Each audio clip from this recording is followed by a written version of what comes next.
আসসালামু আলাইকুম ভাই, আশা করছি সকলে আল্লাহ তাআলার মতো ভালো আছেন। আপনাদের দোয়ায় আমি নিজেও ভালো আছি। আপনারা সকলেই জানেন যে আমি একটা নতুন ইউটিউব চ্যানেল খুলেছি। আমি এই ইউটিউব চ্যানেলের লিঙ্ক ডিসক্রিপশন বক্সে দিয়ে দিব বা কমেন্ট বক্সে দিয়ে দিব। আপনারা সেখান থেকে গিয়ে আমার চ্যানেলটিকে সাবস্ক্রাইব করবেন।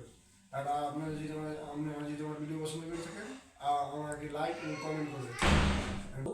আপনারা জানেন যে আমাদের সকলেই গৃহপালিত পশু পালন করার সকলেই ইচ্ছা, কিন্তু তাদের ঘর তৈরি করতে বা তাদের যে আবাসস্থল সেটি তৈরি করার জন্য অনেকেই মনে করেন যে এটি অনেক সময়ের ব্যাপক সময়ের এর কাজ, কিন্তু সেটি নয়। আপনারা যদি আমি 3টি স্টেপ তৈরি করেছি, সেই 3টি স্টেপ অনুযায়ী যদি আপনারা কাজ করেন তাহলে আপনারা অনেক ভালো টাকা উপার্জন করতে পারবেন। তাহলে আর বেশি কথা নয়, চলুন ভিডিওটি শুরু করা যাক। আমি আপনাদের জন্য 3টি স্টেপ তৈরি করেছি। সেই স্টেপের প্রথম স্টেপ ধাপটি হলো যে মুরগি আবাসস্থলের জন্য যে স্থান নির্বাচন। আপনারা যদি এই স্থান নির্বাচনের জন্য কোনো অনেক সমস্যা দেখা দেয়।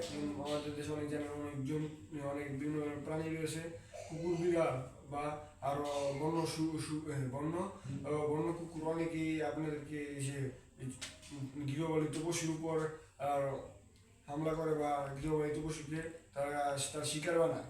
সেই জন্য আপনারা আমি যে 3টি স্টেপ করেছি তার মধ্যে প্রথম স্টেপটি দেখেছি স্থান নির্বাচন বা প্রথম ধাপ যেটা, সে প্রথম ধাপে আপনারা স্থান একটু উঁচা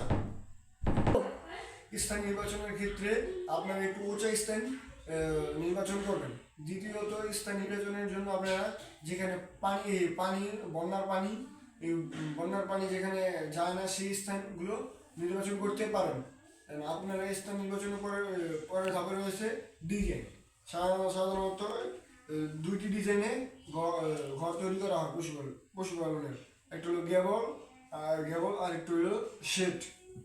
তো আমরা সকলেই জানি কীভাবে শেড এরভাবে ঘর তৈরি করা হয়, কিন্তু গ্যাবেলের সিস্টেম আমরা অনেকেই জানি না।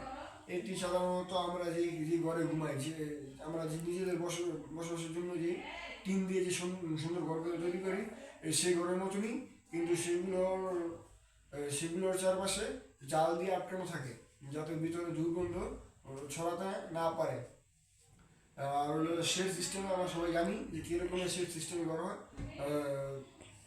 সে সম্পর্কে আমি আপনাদেরকে আরেকটি নতুন ভিডিও নিয়ে আসবো সামনে। আপনারা যদি দেখতে চান তাহলে কমেন্ট করুন।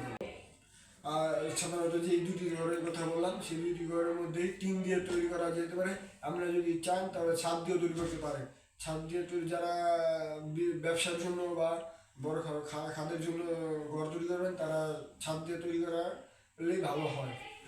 এখন আমি আপনাদেরকে পশুপালনের কোন খাদ্যগুলো দিলে সবচেয়ে ভালো হয়।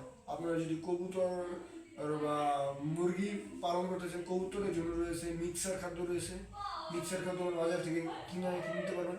এবং আমি যে পদ্ধতিতে আপনারা দেখাবো সেই পদ্ধতিতে আপনারা যদি খাদ্য তৈরি করেন তাহলে আপনাদের কবুতরের ব্যবসা করে আপনারা লাভবান হবেন। আপনারা পশুপালন খাদ্য হিসেবে কবুতরকে দিতে পারেন প্রথমে 200 গ্রাম ভুট্টা, 200 গ্রাম ধান, 200 গ্রাম আপনারা দিতে পারেন ডালডা এবং ফিট, যা কবুতরের স্বাস্থ্যকে ভালো রাখে এবং কবুতরের ব্যবসায় আপনাকে অনেক লাভবান করবে। তারপরে রয়েছে মুরগির খাবারের জন্য আমরা দিতে পারেন। আমাদের গ্রামে মানুষ চাল খাওয়ায়, আপনারা চাল দিতে পারেন।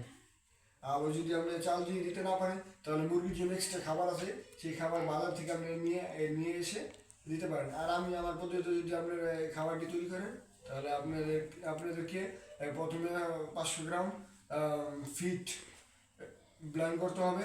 এর সাথে ডাল এবং চালকে মিক্স করে মুরগিকে খাওয়াতে হবে। এতে আপনারা জানেন যে আমাদের সকলকেই পুষ্টি উপাদানের জন্য আমিষ জাতীয় খাদ্য খাওয়া গ্রহণ, তেমনি পশু পাখিদেরকেও আমিষ এবং শর্করা জাতীয় খাদ্য খাওয়াতে হবে। শর্করাজাত খাদ্যের মধ্যে রয়েছে ভুট্টা, ধান, চালের গুঁড়ো, গমের ভুসি ইত্যাদি অনেক ধরনের আমিষ জাতীয় খাদ্য বা শর্করা জাতীয় খাদ্য রয়েছে, যেগুলো পশুপালনের জন্য অনেক উপকারী। এবং আপনার হাঁস পালনের জন্য আপনার অবশ্যই আপনার যদি নদী না থাকে তাহলে আপনারা একটা ছোটোখাটো একটা গোলবাগিচার মতো বানিয়ে নেবেন, যাতে হাঁস পালন। ভিডিও এই পর্যন্তই। আশা করছি ভিডিওটা আপনার কাছে অনেক ভালো লাগছে। যদি ভালো লাগে তাহলে লাইক কমেন্ট শেয়ার করবেন। আপনারা যদি ফেসবুক থেকে দেখে থাকেন তাহলে একটা লাইক কমেন্ট শেয়ার করবেন, আর যদি আপনারা ইউটিউব থেকে দেখেন লাইক কমেন্ট করবেন আর আমার পাশে থাকবেন, এবং আমার ইউটিউব চ্যানেল যারা দেখবেন তারা সাবস্ক্রাইব করবেন, আর ফেসবুক থেকে যারা দেখবেন তারা ফলো করবেন। আজকে ভিডিও এই পর্যন্তই। আসসালামু আলাইকুম।